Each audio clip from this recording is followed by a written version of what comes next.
वचन, ये वचन प्यारा वचन, ईशु मसीह का प्यारा वचन, पाव को दीप को राह को रोशन, ये है मसीह का प्यारा वचन, ये है वचन। परमेश्वर के धन्य नाम की महिमा हो। प्रभात मनन के सत्र 2092 में आप सभी का बहुत ही विनम्रता के साथ स्वागत करता हूँ। आइए आज का मनन के लिए हम पढ़ते हैं इब्रानी 11 की 25। इसलिए कि उसे पाप में थोड़े दिन के सुख भोगने से परमेश्वर के लोगों के साथ दुख भोगना अधिक उत्तम लगा।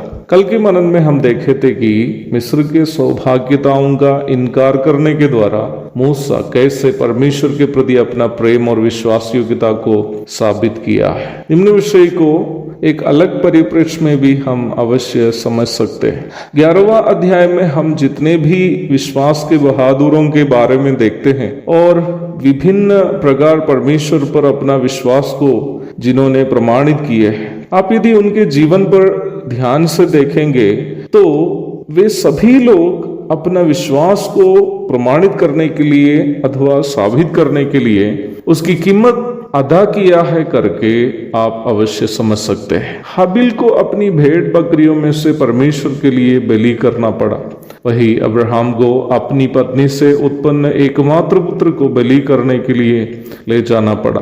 अमराम और योकेबेद को फिरौन के आदेश को भी टुकड़ा कर अपने प्राण को जोखिम में डालकर मूसा की रक्षा करनी पड़ी।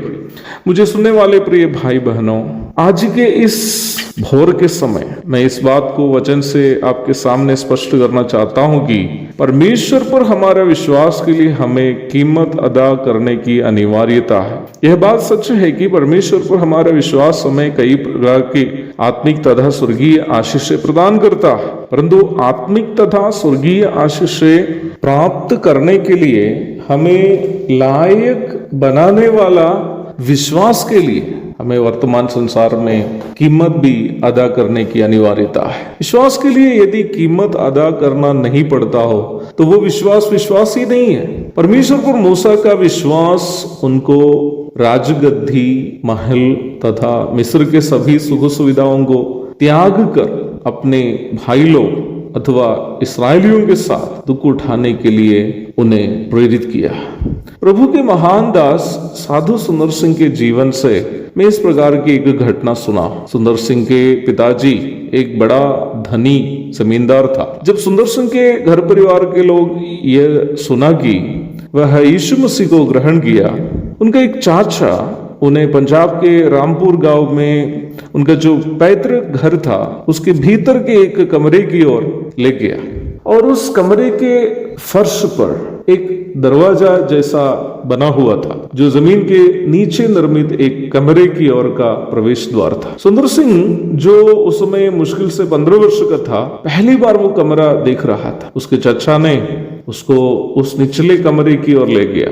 वहां कई लोहे के अलमारियां थे। सुंदर सिंह के सामने उन अलमारियों को खोलकर जब चाचा ने दिखाया, सुंदर सिंह आश्चर्यचकित हो गया, क्योंकि उन अलमारियों में सोने चांदी के कई जेवरे और हीरे मोती सब भरे हुए थे। उस कमरे में हीरे मोती के चमक भरने लगा था। सुंदर सिंह को जो इन सभी चीजें देखकर असमंजस में खड़ा था, देखकर उसके चाचा ने कहा, देखो सुंदर, ये सभी संपत्ति तुम्हारी भी है, पर यदि तुम एक ईसाई बनकर जीना चाहता हो तो तुमको तुम्हारे पिताजी की इन सभी संपत्तियों में से एक नया पैसा भी नहीं मिलने जा वाला। अब तुम फैसला करो कि यीशु मसीह चाहिए या इन सभी धन संपत्ति।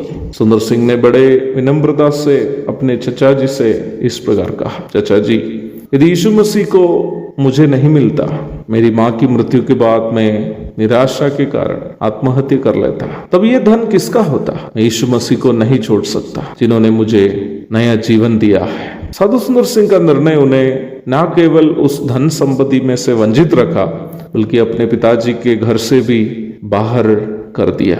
परंतु आज यदि हम साधु सुंदर सिंह को एक बड़ा प्रभु के दास के रूप में याद करता हो तो वो इसलिए है कि साधु सुंदर सिंह ने अपने विश्वास की कीमत अदा किया है। मुझे सुनने वाले प्रिय भाई बहनों, विश्वासी होने का दावा करने वाले आप क्या कभी अपना विश्वास की कीमत अदा किया है? अपने आप से ये सवाल मुझको और आपको पूछना है। कीमत अदा किए बिना विश्वास ही नहीं है। एक और शुभ दिन की धन्य कामनाओं के साथ आज का मनन में यहाँ समाप्त करता हूँ। प्रभु आप सबको आशीष दे। आमीन।